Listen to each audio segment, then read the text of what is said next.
우리 옆 사람과 좀 인사 좀 할까요? 말씀 잘 듣고 순종하겠습니다.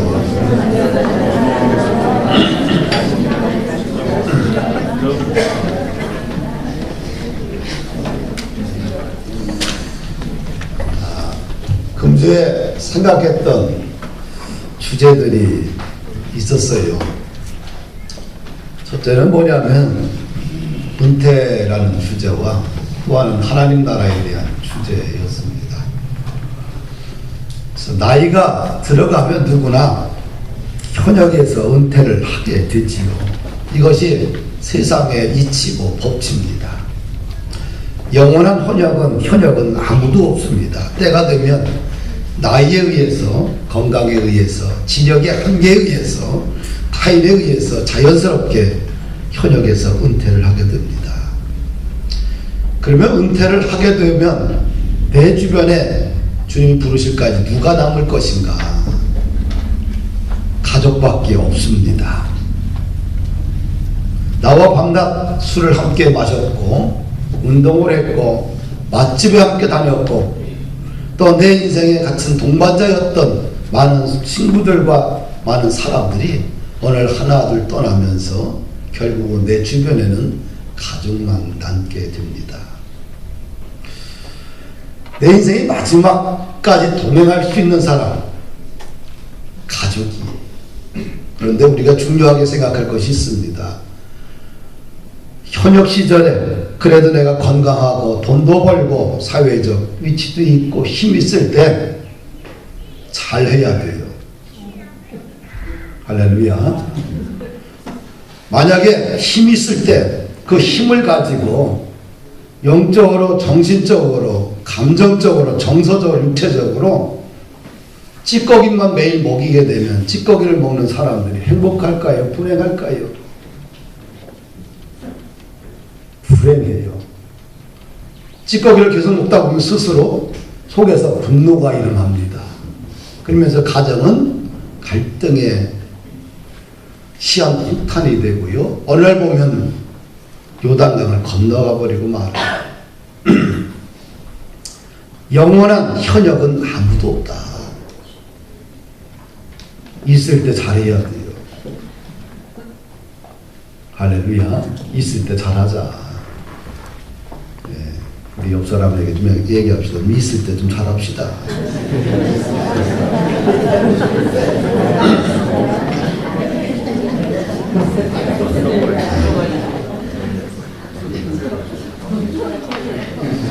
우리가 찌꺼기를 전달하면 안 돼요.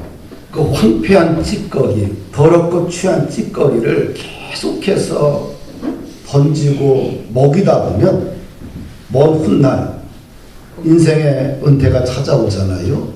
내 주변에 아무도 없어요. 왜? 그럼 그들로부터 나는 찌꺼기 대접을 받아요.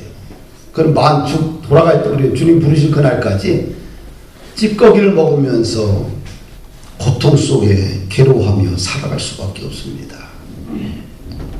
그래서 우리가 영적으로, 정신적으로, 육체적으로, 감정적으로 좀 찌꺼기를 주는 것이 아니라 좋은 것을 좀 많이 먹이는 그런 좀 삶이 됐으면 하는 생각을 갖습니다. 금주에 어제 오후에 서울시에서 4인 가족이 사는 사람들을 표창을 했어요. 근데 1200만 인구 중에서 4인 가족이 거의 없어요. 4대가 함께 사는 가족. 4대가 함께 사는 가족이 있는데 그 가족이 누구냐 했더니 내가 잘 아는 사람이에요. 박신배 교수님이라고 KC 총장인데 봤더니 4대가 사는 거예요. 몰랐어. 매일 만나도 4대가 사는지 몰랐어. 근데 참 성품이 좋다. 온화하다. 그렇게 알았지 가정사까지 누가 물어봅니까? 그런데 표창장을 봤는데 뭐 때문에 받아요? 그랬더니 4대가 살고 있대. 1층에는 아버지, 3층에는 자기, 4층에는 출가한 아들 4명이 살고 뱃속에 또 9월 달에 손자가 태어난대. 4대. 그러면서 자기 집을 뭐라고 이야기하냐면 천국 빌라다. 이게 작은 빌라예요. 천국 빌라. 그러니까 한 지붕에서 네 가족이 사는 거예요. 네 4대가 사는데. 그러면서 자기가 하는 일이 있다고 그래요. 나올 때와 들어갈 때 꼭 가서 아버지 어머님한테 가서 갔다 오겠습니다. 또 와서는 또 들어왔습니다. 이 말만 한대요. 첫 번엔 참 어색했대요. 그러나 자꾸 하다 보니까 자연스럽고 친근하고 그걸 통해서 부모와 자식 간에 이렇게 아름다운 관계가 참 연결된다고 그래요. 근데 사실은 이렇게 행복한 가정을 4대가 살 수 있었던 비결은 아내의 역할이 참 컸다. 아내가 무덤덤하게 지혜롭게 잘 뒤에서 조절해줘서 가정이 행복하게 살고 있다고. 그러면서 모든 일들은 자기가 감당하지만 자신의 자녀들에게는 그냥 사소한 것보다는 그냥 재미있고 즐거운 일들만 함께하고 또 어렵고 힘든 일들은 다 자기 혼자 감당하면서 가족 전체의 화목과 또 가족 전체의 하나님의 나라가 세워지기 위해서 애쓰고 수고하고 있다. 그런데 불편한 것보다 행복한 게 더 많다. 할렐루야. 그분이 왜 성품이 좋은가 했더니 이 땅에서 부모를 사랑하고 가족을 천국으로 인도하는 일에 자신의 삶을 드리기 때문에 그런 거라고 생각이 듭니다. 또 하나 금주하는 주제는 뭐냐면 하나님 나라에 대한 주제를 좀 생각을 해봤어요. 하나님 나라에 대한 거룩한 사명을 함께하는 가정이 행복하죠. 예수님이 선포하신 말씀의 핵심은 하나님 나라입니다. 그래서 예수님은 하나님 나라를 선포하셨고 하나님 나라를 만드셨고 영원히 존재할 하나님 나라를 우리에게 위임해 주셨지요. 그래서 우리 인생에서 하나님 나라가 빠진다고 한다면 사실 복음을 다 잃어버린 것과 같아요.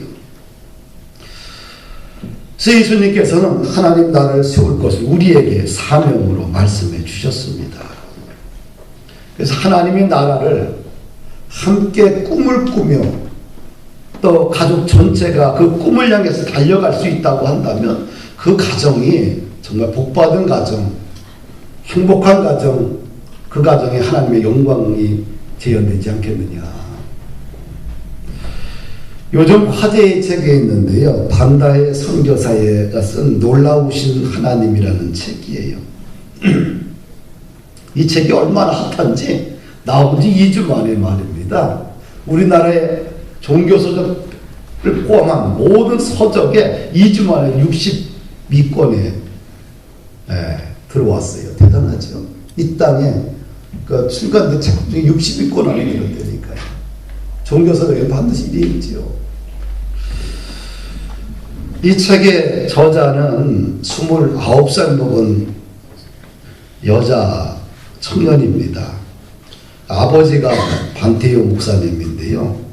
그 딸인데 아버지가 이런 이야기를 자녀에게 합니다. 가장 꽃다운 젊음의 시간을 주님께 바치라.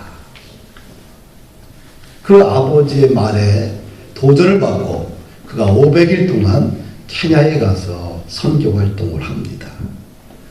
아버지는 딸에게 이런 말을 합니다. 내가 은퇴 후에 하나님께 모든 시간을 바치는 것도 괜찮지만 인생의 가장 빛나는 시간을 하나님께 바치는 것은 더 의미 있다. 이 말에 도전을 받고 500일간 케냐로 가요. 그 케냐에 가서 500일 동안 선교 활동하면서 쓴 글들이 이 글이에요. 그래서 글을 써서 아버지에게 보내고 또 아버지의 어머니는 또 글을 써서 보내고 이 내용이 놀라우신 하나님이라는 책으로 출간된 거지요. 근데 케냐는 놀랍게도 그 반다의 선교사의 어머니가 젊은 시절 선교로 가고자 꿈을 꾸었던 비전의 땅입니다. 근데 엄마가 선교 헌신을 했지만 약속하지 못했어요. 그런데 이 엄마의 헌신이 세대를 이어서 딸에게 성취되는 것을 봅니다. 그 어머니가 이국현 사모님인데 참 유명합니다. 1980년대 고등학교 시절에 빌리그리암 목사님이 여의도에서 성경 집회를 할 때에 그때 하나님 나가 선교사가 되겠습니다. 만약 제가 못 가면 내 자녀라도 보내겠습니다. 내가 일생 동안 선교헌금을 드리겠습니다. 그 꿈이 사실 자녀를 통해서 성취가 되게 된 거지요. 근데 그 선교사로 가려고 준비를 했는데 남편을 만나서 사모가 되고 그리고 나서 선교의 꿈이 좌절되고 말았습니다. 그래서 이 사모님에게는 이 선교는 아픈 손가락과 같은 거지요. 근데 놀라우신 하나님이 그 고등학교 시절에 하나님을 향한 선교사가 되겠다는 그 꿈을 37년이 지나서 자신의 딸을 통해서 성취가 되었어요. 할렐루야. 부모 세대의 꿈을 자녀 세대가 이루는 것이야말로 우리가 경험할 수 있는 최고의 은혜가 아닐 수 없습니다. 근데 더 놀라우신 사건은 뭐냐면 이 책이 이제 출간이 됐어요.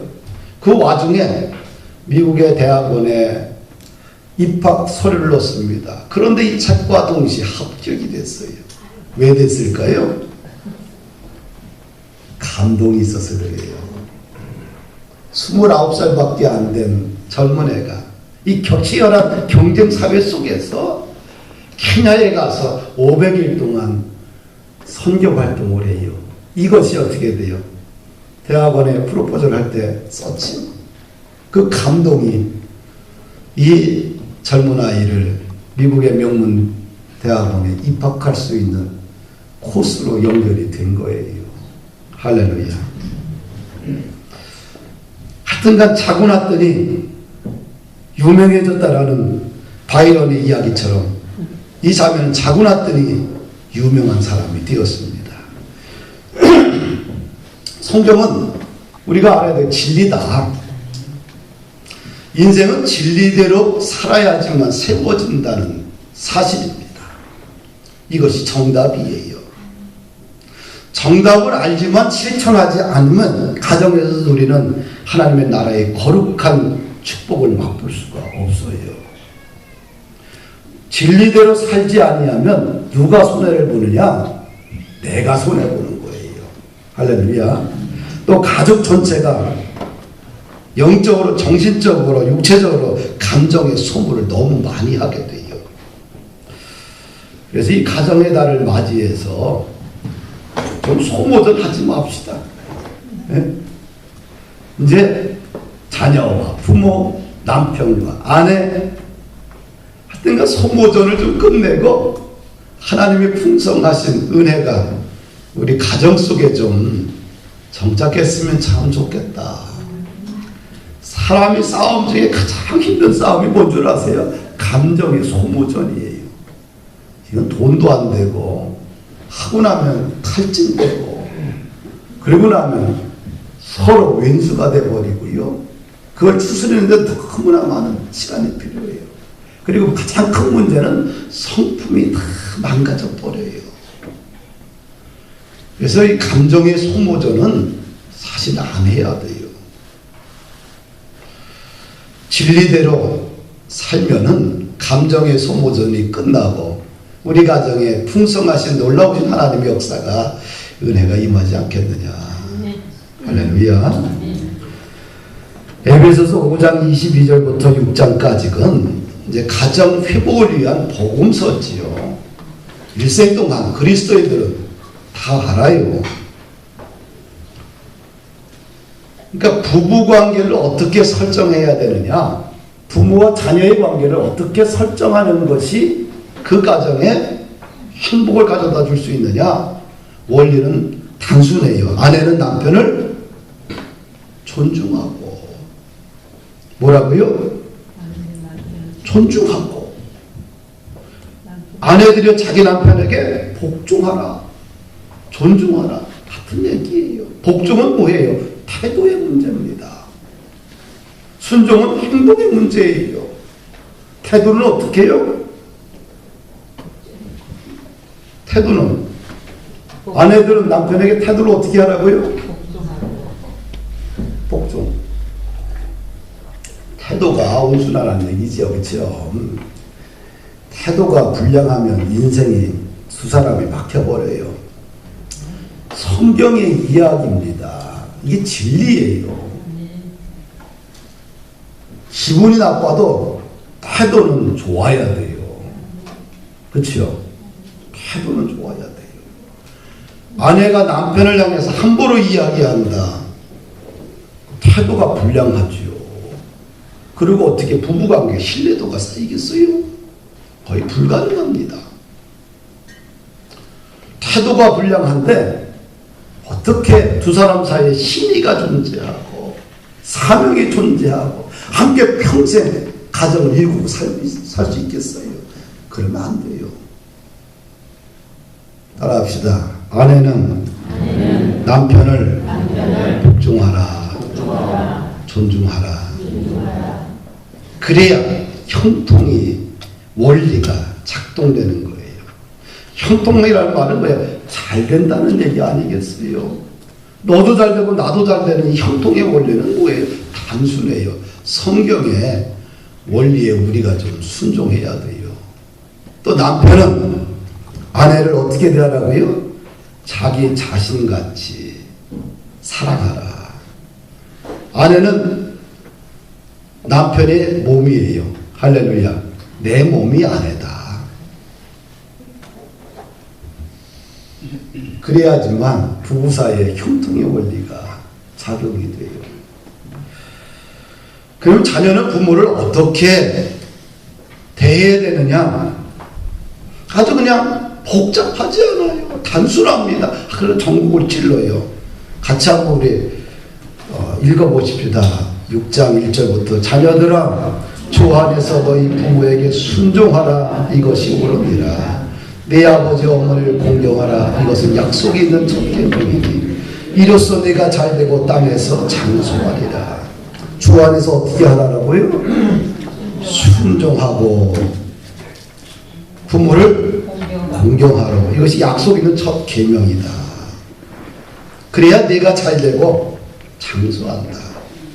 우리가 순종하고 공경하게 되면 하나님이 어떤 형통의 은혜를 주시냐? 두 가지 복을 주시면 내가 잘되고 장수할 것이다. 아멘. 계명이라는 것은 반드시 지켜야 돼요. 계명이 복잡한 게 아니라 최소한의 계명을 하나님이 주셨어요. 이 최소한의 계명을 지켜야지만 우리는 가정의 형통을 경험할 수가 있습니다. 우리가 복 받고 싶잖아요. 꼭 복이 꼭 물질적인 복만 복입니까? 복은 물질적인 복도 포함되지만 정신적, 영적, 또 정서적인, 육체적인 모든 복을 다 아우르는 것이 복 아니겠어요? 근데 관계가 성경적으로 정립될 때 진정한 형통의 원리가 우리 가정 속에서 회복되게 됩니다. 복이란 질서와 규칙이 정돈된 삶을 말합니다. 그러나 저주는 뭡니까? 질서와 규칙이 깨어진 혼란한 상태. 이것이 저주예요. 이 가정의 질서는 규칙이 있어야 됩니다. 질서가 있어야 돼요. 당연히 자식은 부모를 공경하고 순종해야 됩니다. 이것이 옳은 거예요. 자식이 부모를 갖다가 홀대하고 학대하고 멸시하고 천대하고 이건 무질서예요. 이것이 바로 저주입니다. 규칙이 깨어진 상태가 저주입니다. 어떤 나라가 행복한 나라예요? 규칙과 질서가 존중받는 나라가 행복하지요. 자기 것을 더 얻겠다고 국회에 담을 때려 부시고 들어가는 나라가 잘 되는 나라입니까? 아니지요. 기본적으로 저주스러운 나라는 뭐냐? 규칙이 깨어진 혼란한 나라가 저주의 나라예요. 마찬가지 가정도 똑같습니다. 그래서 자녀들은 최소한의 이 계명을 진리로 받아들여야 돼. 성경은 진리니까. 할렐루야. 우리 자녀들 할렐루야. 믿어야 돼요. 효도란 뭐냐? 빛을 갚는 거 아니겠어요? 그쵸? 따라합시다. 효도란 빛을 갚는 것이다. 우리 자녀는 누구나 이중적인 빛을 가지고 있어요. 부모님에게 생명의 빛과 양육의 빛을 지고 있지요. 사실 여기까지 우리가 이렇게 건강하게 사는 것도 부모들이 흘린 노고 아니겠어요? 그치요? 그 피와 땀을 벗고 여기까지 왔어요. 특별히 음악을 전공하는 사람들은 부모님들이 얼마나 고생을 했을까 이런 생각을 저는 많이 봐요.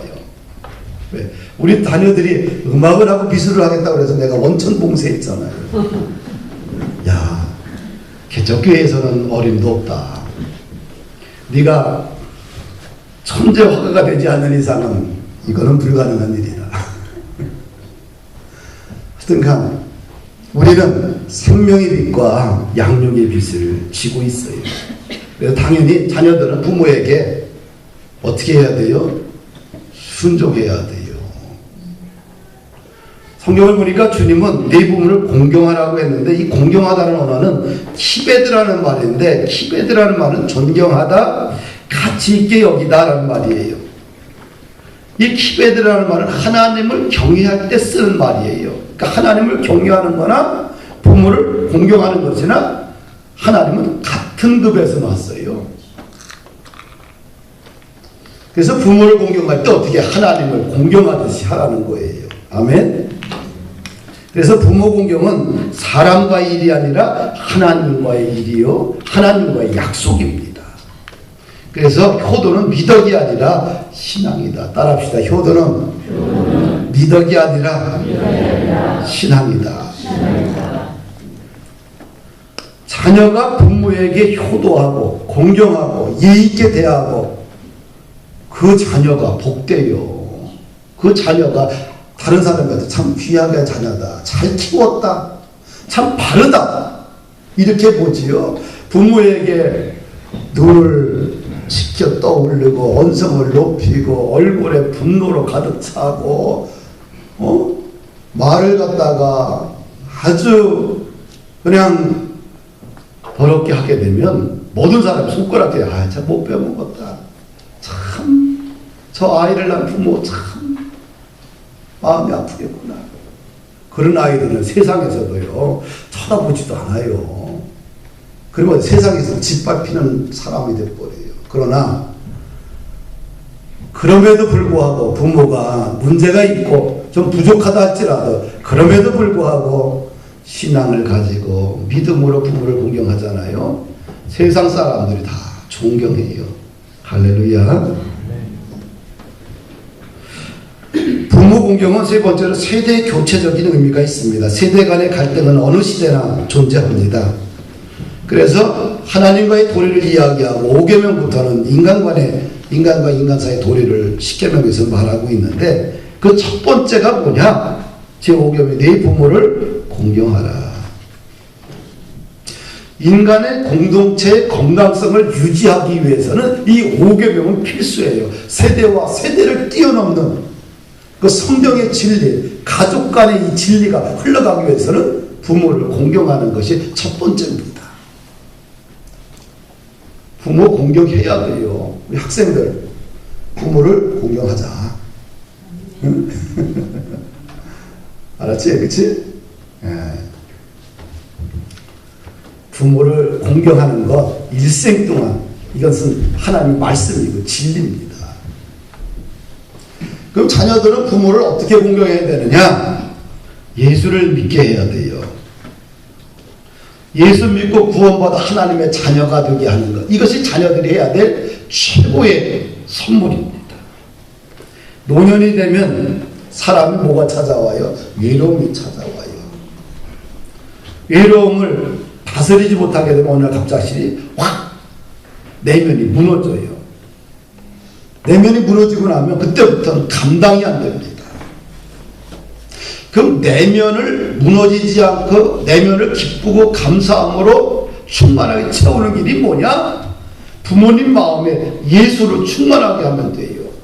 술 취하지 말고 방탕하지 말라. 왜? 성령 충만 받으라.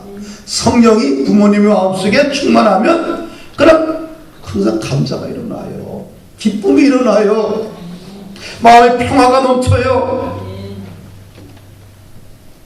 더 이상 자녀들로부터 섭섭함이라는 것이 사라집니다.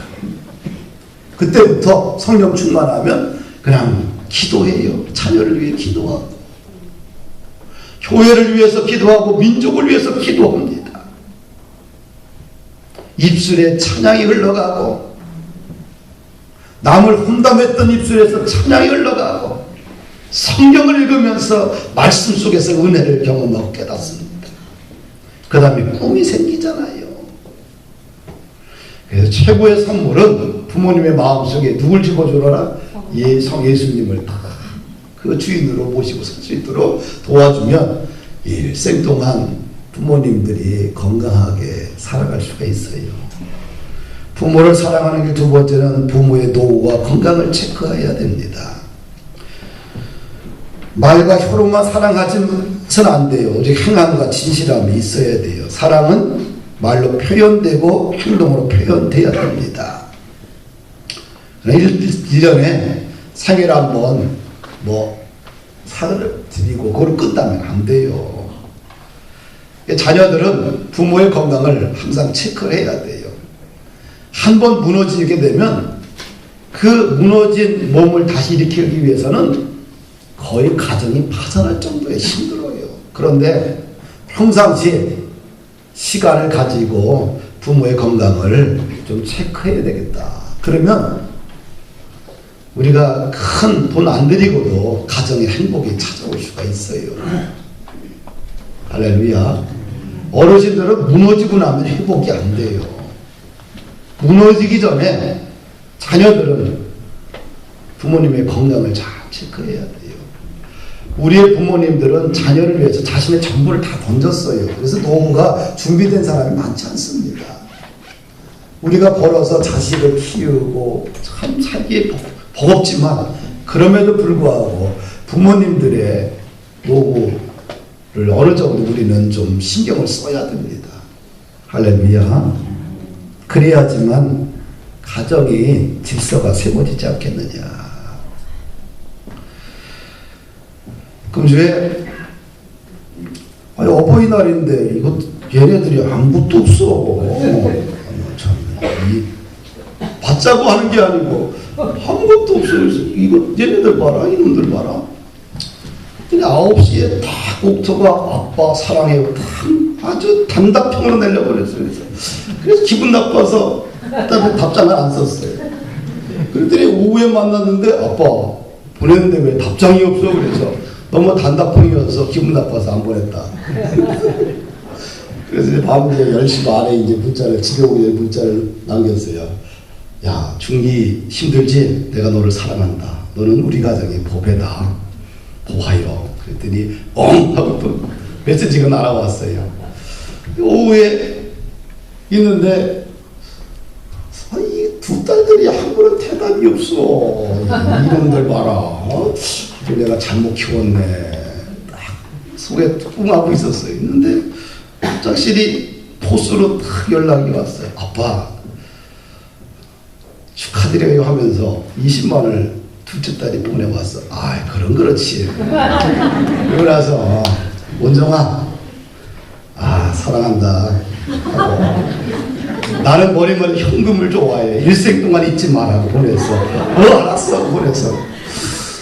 근데 큰딸이 안 보내. 이해해봐라.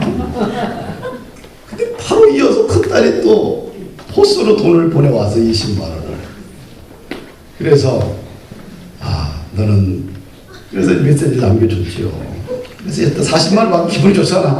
그래서 나 40만 원 받았어. 이제 딱 그 집사람한테 갔는데 집사람이 쌤보들이 한 30만 원씩 받았다는 거야. 그래서 내가 딱 보냈지. 야, 나 감정 파괴됐어. 감정 파괴다.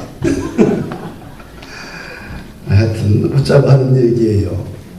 그래도 그나마 또 대학원 다니면서 아르바이트 하면서 그래도 100만 원이나 지출하기 쉬운 게 아니거든. 50만 원씩. 그래서 참 고맙고 감사해서 하나님 앞에 그래도 좋은 가정 두신 거에 대해서 감사했던 시간을 가졌습니다. 말과 혀로만 하지 말라는 얘기예요. 그렇죠? 예. 사랑에는 항상 뭔가 가야 돼요. 그 다음에 이제 부모님들에게 이제 권면하는데 이것만 하고 마치고자 합니다. 그냥 주님이 부르시는 그날까지 내 시간을 좀 낭비하지 말자. 그냥 대우만 받고 살아가는 것이 행복한 건 아니다. 거꾸로 건강을 있을 때 또 내 생각이 멈추지 않았을 때까지 어떻게 해요? 가족을 위해서 최선을 좀 다하자. 할렐루야. 그래서 정신적으로 영적으로 좀 독립을 해야 돼요. 어르신들이. 그래야지만 자녀들과 서로 소통할 수가 있어요. 정신적으로 영적으로 독립하지 못하면은 끊임없이 물고 물리는 전쟁이 그 가정에서 일어나요. 섭섭함이 나타납니다. 왜 안 해줘? 때가 됐는데 뭐 끊임없이 요구를 해요. 끊임없이 요구를 받다 보면 자식들도 스트레스 받아요. 그러다 보면 점점 관계가 다 깨지고 멀어져 버리게 돼요. 지금은 수명 혁명이 일어나서 90살, 100살 다 누구나 살아요. 이상 살아요. 우리가 은퇴 후에도 잘못하면 50년 이상 가만히 있다가 아무 일도 안 하고 놀고 먹다 끝날 수도 있어요. 근데 성경은 뭐라 그래요? 누구든지 일하기 싫어하거든 먹지도 말라. 진정한 행복은 내 땀방울이 떨어지고 내 헌신이 떨어지고 내 노력이 떨어지고 내 기력이 들어갔을 때 행복한 거예요. 할렐루야. 어떤 돈 벌으라는 얘기가 아니잖아요. 다른 사람들에게 일생 동안 유익한 인생이 되고자 노력한다고 한다면 그 가정에 하나님의 나라가 이렇게 형성되지 않겠느냐. 그래서 어르신들은 가정을 위해서 더 봉사하시고 몸이 부서져라 하시라는 얘기 아니에요. 그렇죠? 네. 몸이 체력이 한계가 있으니까 적당한 범위 내에서 가족들을 위해서 또 교회를 위해서 또 여러분 주변 사람들을 위해서 좀 헌신하고 살아갈 때 또 나라가 잘 되고 가정이 잘 되고 교회가 잘 되지 않겠는가. 그래서 생산적인 믿음의 노년이 다 되기를 주의 이름으로 축복합니다.